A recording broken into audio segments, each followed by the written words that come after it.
चलो देखते हैं फर्स्ट बुआ क्या है। देखो ओम का दिखे सीन दिख रहा है। कल क्वेश्चन लाइट बात लाइट कल का क्वेश्चन बता चुके थे। कहाँ तक हुआ था बताओ। हम लोग लेकर कहाँ तक चले थे। पाटलिपुत्र न होता है। क्या बोल रहा था। ये लाइट बंद करो, ये लाइट बंद करो, इसको बंद करो, इसको बंद करो। हाँ आप सब चालू कर दो, बस छोड़ दो, ध्यान दो।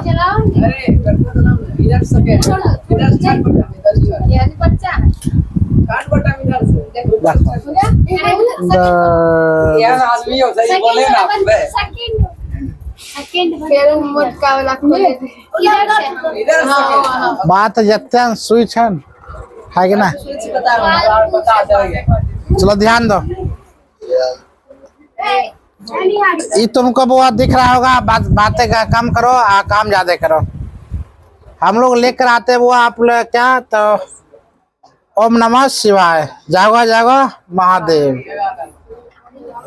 जागो जागो महादेव की और हम लोग लेकर आते हैं। क्वेश्चन समझना बुआ, हम लोग मंगलम पाठ के आधार पर पढ़ने वाले हैं, संस्कृत का 10th चैप्टर। ठीक है, तो क्वेश्चन में क्या है ध्यान से देखना। कल का कहानी बता चुके हम। अगर तुम लोग को आदमी बनना होगा तो खिस्सा बुद्धि नहीं करना, ये बात विचार करना। सबसे महा झूठ, सबसे बड़ा झूठ, यानी कि तुम लोग चुपचाप नहीं रह सकते हो, बात विचार करना ही है। चलो ध्यान दो। क्या क्या बोले थे मंगलम पाठ में, क्या क्या दिया है तो बढ़िया समझना बुआ। मंगलम पाठ की ओर हम लोग आते हैं तो कहा जाता है यहाँ क्वेश्चन में पाठ परिचय क्या है। इसमें 5 मंत्र क्रमशः ईशावास्यक, काठक, मुंडक अथा श्वेतंबर नामक उपनिषद से संकलित किया गया है। मंगलम पाठ अगर बोला जाए किस निषद से, क्या बोलेगा, श्वेतंबर। किसे बोलेगा, श्वेतंबर नामक उपनिषद से संकलित किया गया है। यह मंगलाचार के रूप में पठनीय है। वैदिक साहित्य में शुद्ध आध्यात्मिक ग्रंथों के रूप में उपनिषद का महत्व है। ठीक है, इन्हें पढ़ने से परम सत्य, ध्यान दो, और यह बुआ तुम पढ़ लोगे बढ़िया से। इन्हें पढ़ने से परम सत्य और मुख्य शक्ति अर्थात ईश्वर के प्रति आदरपूर्ण आस्था, विश्वास, उन्नत उत्पन्न होती है। हम लोग को बुआ पढ़ना जरूरी है।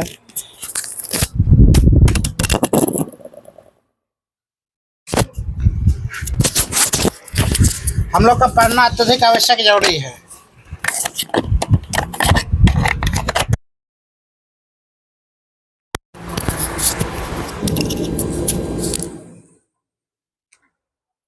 चलते हैं, देखो क्या क्या पढ़ना है। इन्हें पढ़ने से परम सत्य की ज्ञान होती है। क्या पढ़ेंगे वो, उपनिषद अगर पढ़ते हैं तो इस पढ़ने से क्या होता है, परम सत्य के ज्ञान प्राप्त होती है। मुख्य शक्ति अर्थात ईश्वर की आराधना।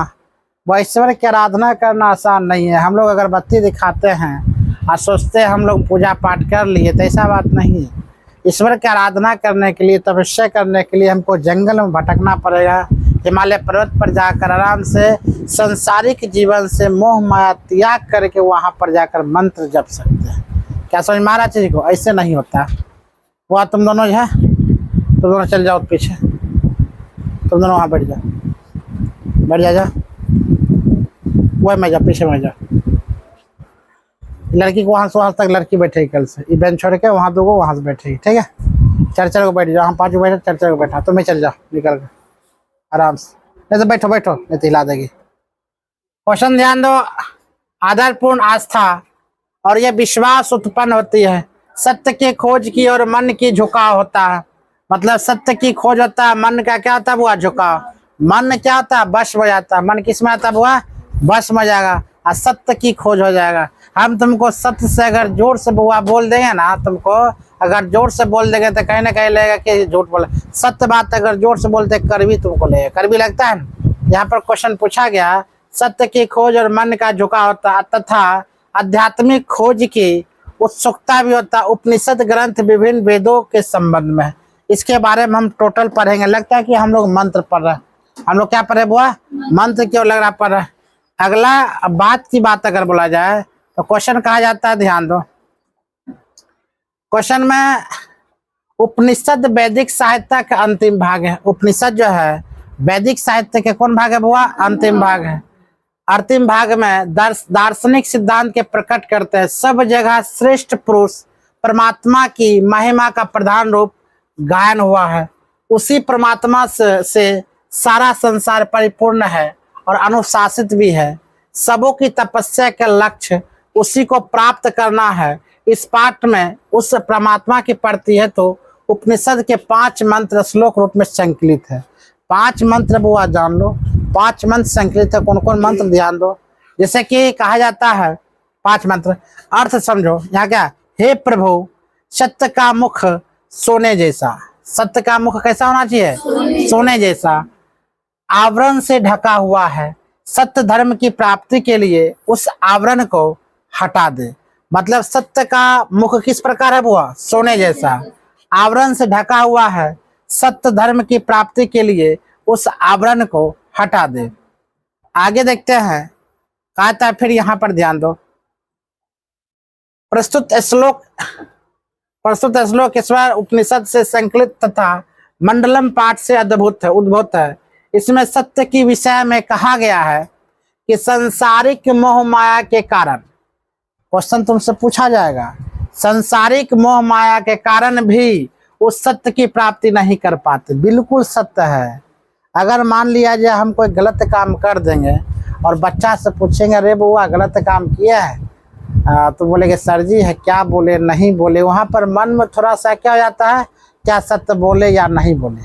समझ मारा? वहाँ कठिन तपस्या करना पड़ता है। लेकिन अगर जो सत्य घटना है उस सत्य बोल दो, चाहे अगला आदमी बुरा लगे या क्या लगे बुआ, खराब लगे अच्छा लगे, कोई मतलब नहीं। जो सत्य है वो सत्य बोल दो।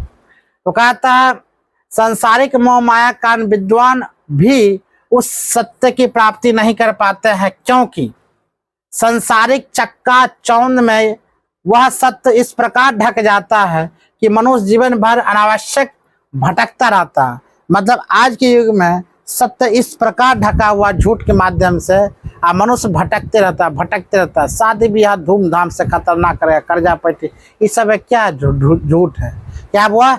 ढकोसला है। जैसे कि भोज भात फलना चिलना डीज डैश, झूठ बोलना, ये बोलना, चाहे मेरे फैमिली हो तुम्हारे फैमिली, ये सब झूठ है। समझ मारा?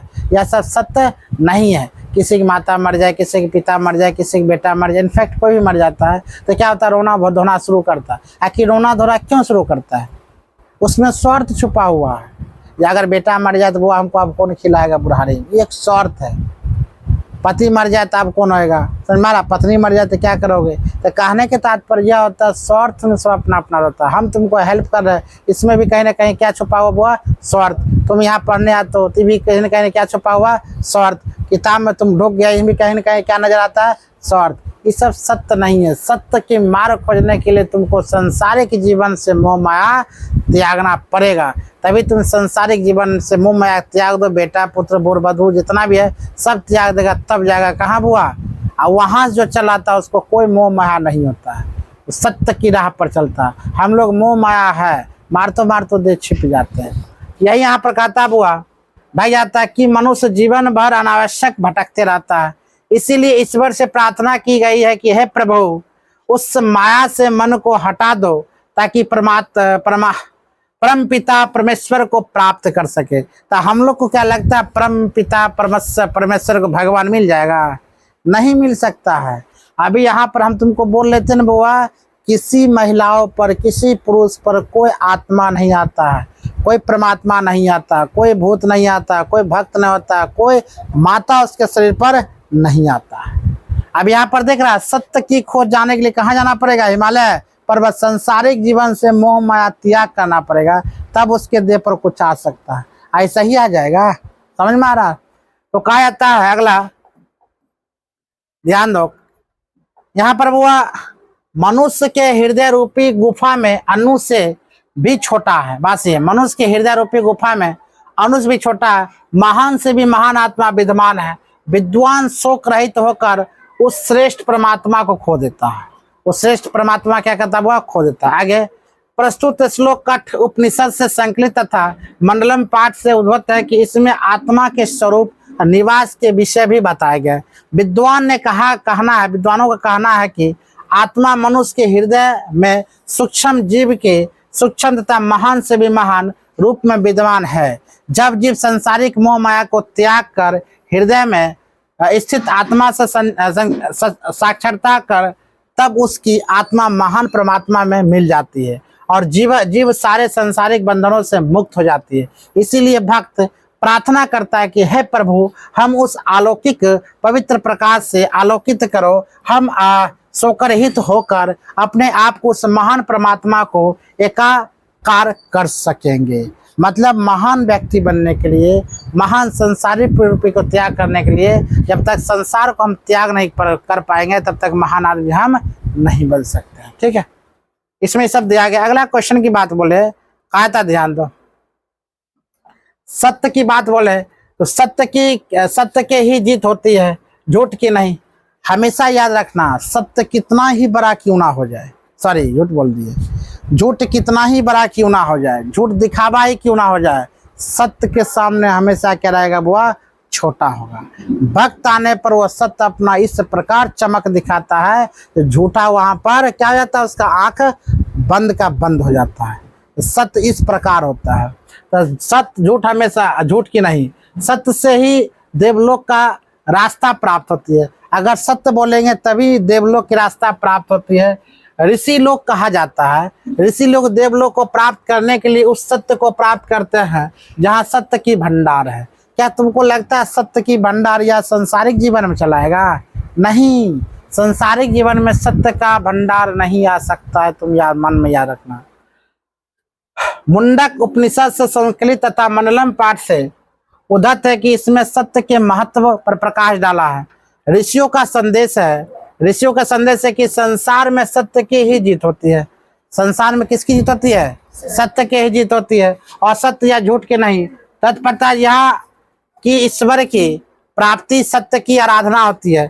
ईश्वर की अगर प्राप्त करने हुआ तो सत्य की आराधना करोगे तभी क्या चीज होता है, वह सत्य। हाँ, सत्य की आराधना करोगे तब ईश्वर के प्राप्त होता है, वो याद रखना। ना कि संसारिक विषय वासनाओं डूब रहने से होती है। संसार माया है। संसार बुआ क्या है? एक माया है। संसार बोले तो क्या बुआ? एक माया है। संसार क्या है? एक माया है। इसमें तथा ईश्वर सत्य है। ईश्वर क्या? एक सत्य है। संसार माया की जाल है। अतः जीव जब तक उस सत्य मार्ग का अनुसरण नहीं करता है तब तक वह संसारिक मोह माया में जकड़ा रहता है। इसीलिए उस सत्य की प्राप्ति के लिए जीव को संसारिक मोह माया से दूर रहने वाले भाव से कर्म करना चाहिए, क्योंकि सिर्फ ईश्वर ही सत्य है, इसके अतिरिक्त सब कुछ असत्य है। वह सत्य बोलोगे तो ईश्वर की प्राप्ति होती है, झूठ बोलोगे तो नरक की प्राप्ति होती है। तुमको लगता है जो सत्य और असत्य में क्या फर्क है, इसको जरा बढ़िया समझ जाओ। सत्य ही सब कुछ है। हम लोग क्या करते हैं बुआ, हर हमेशा क्या बोलने के तुम रहते हैं, झूठ झूठ झूठ झूठ। झूठ जितना हो सो के कम बोलो। अगर मान लीजिए हम जा रहे पूजा करने के लिए, आप बोल देंगे हम झूठ बोलो कहीं और जा रहे तो पूजा कर बेकार हो गया। तो सत्य बोलो। सत्य ही क्या है बुआ? पूजा है। सत्य ही क्या है? पूजा है। सांसारिक जीवन से मोह माया करके बुआ हटाओ। आगे कहता ध्यान दो। अगला कारनामा क्या है? जिस प्रकार नदियों बहती हुई अपने नाम और रूप को त्याग कर समुद्र में मिल जाती है, उसी प्रकार विद्वान अपने नाम और रूप को त्याग कर परम पिता परमेश्वर प्राप्ति कर लेता है। फिर ध्यान दो, क्वेश्चन तुमसे पूछा जाएगा, विद्वान आदमी संसार रूपी को कैसे पार कर जाता है? ये क्वेश्चन तुमसे पूछा जाएगा। विद्वान आदमी संसार रूपी सागर को कैसे पार करता है? तो बोलेगा जिस प्रकार नदियां बहती हुई अपने नाम और रूप को छोड़ त्याग कर समुद्र मिल जाती है, मिलती है समुद्र में, उसी प्रकार विद्वान अपने नाम और रूप को त्याग कर परम पिता परमेश्वर में जाकर मिल जाती है। तब कहने का मतलब होता है जो विद्वान जो आदमी होते हैं वह नाम और रूप को छोड़कर कहाँ मिल जाती है बुआ? कहाँ मिलती है? परमात्मा ईश्वर। और नदी और रूप को छोड़कर कहाँ मिल जाती है? समंदर में। ये क्वेश्चन तुमको याद रखना, तुम्हारा क्वेश्चन पूछा जाएगा। आगे कहता है प्रस्तुत श्लोक मुंडक उपनिषद से संकलित तथा मंडलम पाठ से उद्धत है। इसमें जीव और आत्मा के बीच संबंध का विवेचन किया गया है। समझ गए क्या किया गया बुआ? विवेचना। तो कहा जाता है ऋषियों का कहना है कि जिस प्रकार बहती हुई नदियां समुद्र में मिल जाती है, उसी प्रकार विद्वान ईश्वर को अलौकिक पवित्र प्रकाश में मिलकर जीव योनि से मुक्त हो जाती है। वह जीव योनि से क्या होता है? वह मुक्त हो जाती है, जीव योनि से मुक्त है। जीव तभी तक माया जाल में लिपटा रहता है जब तक उसे आत्मा का ज्ञान नहीं होता है। आत्मा ज्ञान होते ही जीव मुक्त हो पा जाता है। मतलब आत्मा ज्ञान जैसे हुआ वह मुक्ति की ओर हुआ चल जाता है। याद रखना, महावीर स्वामी हुआ, गौतम बुद्ध हुआ, सबको क्या मिला था? निवारण। सबका प्राप्ति होता है क्या चीज? यही इसको क्या बोलते हैं? मोक्ष की प्राप्ति। तो मोक्ष की प्राप्ति हुआ ऐसे नहीं होता है। मोक्ष की प्राप्ति हम संसार रूपी जितना बाबा लोग है ना, जितना तुम बाबा बाबा बोलती हो, सब संसार रूपी में हुआ आ गया है। जो संसार रूपी में है, इस याद रखना, कभी मोक्ष की प्राप्ति नहीं कर सकता। संसार रूपी सब मोह माया का ढोंग है, और जो मोह माया के जाल में चल रहा है उसका काम खत्म हो गया। उसका आत्मा कभी शुद्ध नहीं हो सकता। आत्मा शुद्ध होने के लिए मोह माया के जाल में हमको रहना ही नहीं है। जैसे गौतम बुद्ध जैसे आदमी, महावीर जैसे आदमी, ये सब क्या मोक्ष की प्राप्ति किया था। नीलकंठ बरने जी, ये सब क्या हुआ? मोक्ष की प्राप्ति किया था। आगे की ओर अगर बात बोले तो कहा जाता है इसमें, ध्यान दो, मुझे ही महान पुरुष जाने जो प्रकाश स्वरूप अंधकार के आगे है, उसी को जानकर मृत्यु को प्राप्ति किया जाता है। इसके अलावा दूसरा कोई मार्ग नहीं है। अर्थात आत्मा ज्ञान के बिना मोक्ष की प्राप्ति संभव नहीं है। जिसको आत्मा का ज्ञान बहुआ हो गया उसको मोक्ष की प्राप्ति निश्चित रूप से होगा। मोक्ष की प्राप्ति का मतलब हमेशा याद रखना, मरना ही नहीं होता। जो मर जाता है ये सोचेगा मोक्ष की प्राप्ति हो गया, ऐसा बात नहीं है लड़का। वो फिर मनुष्य यानी कि जीव के योनि में बुआ जन्म उसको होगा। जो जीव की योनि में जन्म लेता है, हम लोग जन्म लिए है ना, अगर बुआ कहा जाता है मनुष्य जब जन्म लेता है अपने माँ के गर्भ में, जब वह मनुष्य आती है ना या आता है, जैसे बुआ 1 सप्ताह 2 सप्ताह 3 सप्ताह में पता चलता है, उसको बुआ दर्द होता है अंदर में और छटपटाता है। जब 3 मंथ का होता है तो आँख होता है, हृदय हो जाता है, यानी कि चौथे सप्ताह में हृदय बनना शुरू हो जाता है। यानी कि माँ के गर्भ में शिशु का हृदय बनना चौथे सप्ताह में शुरू हो जाता है। जब हृदय बनना शुरू होता है तो धड़कना शुरू बुआ कर देता है। उसके बाद पूरा शरीर पाट पुर्जा बनता है, फिर बुआ आँख बनता है। आँख बनने के बाद उसको पीड़ा होता है, दर्द होता है। मतलब माँ के कोख में जब जन्म लेता है तो दर्द होता है खूब। वो सोचता है हम कहाँ आ गए हैं, किस धरती पर हम जा रहे हैं, कहाँ कहाँ जा रहे हैं। मतलब बड़ा कष्ट होता है। 9 मंथ तक वो बच्चा क्या होता है? कष्ट होता है। जब कहाँ आ रहे बुआ, किस क्षेत्र में हम जा रहे हैं। उसके बाद जब 9 मंथ पूरा होता है उसका, उसमें गर्भावस्था में, तब बुआ धरती पर जब आता है, धरती पर आते ही बुआ क्या होता है? चिल्लाने लगता है, खूब चिल्लाने लगता है। इसका मतलब क्या हुआ? उनको लगा वो हम कहाँ आगे नहीं आगे, कीड़ा मकोड़ा उसको कीटाणु काटना शुरू करता है, जहाँ तहाँ से काटना उठना शुरू करता है। यानी आया धरती पर कष्ट होना शुरू, जैसे कष्ट होना शुरू होता है वैसे दर्द होना उसको शुरू होता है। जब दर्द होता है तो बच्चा क्या करने लगता है? वह चिल्लाने लगता है। उसके बाद धीरे धीरे वह बेड पर आता है, बेड पर आते ही चिल्लाने लगता है। बच्चा को अक्सर देखता है चिल्लाने लगता है, वो चिड़चिड़ापन होता है, हम कहाँ आ गए नहीं आ गए। धीरे धीरे धीरे धीरे मनुष्य के हेल मिल जाता है, तब जाकर बोलता नहीं यही मेरा संसार है। जब मोह माया बढ़ जाता है, प्रेम बढ़ जाता है, तब एक दूसरे से क्या अटैचमेंट होना शुरू करता है, तब कहता है यही मेरा सब कुछ है। क्या समझ में आ रहा है चीज को? तो मनुष्य में जन्म लेना, व्यक्ति बोलेगा मनुष्य में जन्म लेना बहुत बेकार बढ़िया, ऐसा बात नहीं है। मनुष्य से बेहतर है बेजुबान क्या जानवर बन जाओ, शेर बन जाओ, भालू बन जाओ। लेकिन यहाँ जन्म लेना क्या है?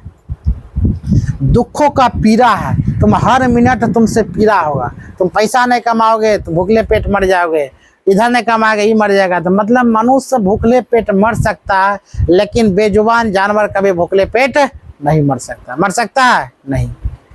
आगे लेकर चलते हैं बुआ। प्रस्तुत श्लोक और श्वेतांबर उपनिषद से संकलित अथवा मंडलम पाठ से उदत इसमें परम पिता परमेश्वर के विषय में कहा गया है। ऋषियों का मानना है कि ईश्वर के ही प्रकाश का पुंज है। ईश्वर क्या है? प्रकाश का पुंज है। उन्हीं के भय दर्शन से सारा संसार आलोकित होते हैं। ज्ञानी लोग ईश्वर को जानकर संसारिक विषय वासना से मुक्त हो जाते हैं। इससे अलावा दूसरे का कोई रास्ता नहीं होता है। तुम्हारा मंडलम पाठ बुआ जो है पूर्णता खत्म हो गया है। अब नेक्स्ट देखो, नेक्स्ट टॉपिक क्या है, क्या हुआ, हाँ हाँ नेक्स्ट टॉपिक क्या है। मंडलम पार्ट तुम्हारा खत्म हो गया, आगे सब कुछ हुआ खत्म कर देंगे, ठीक।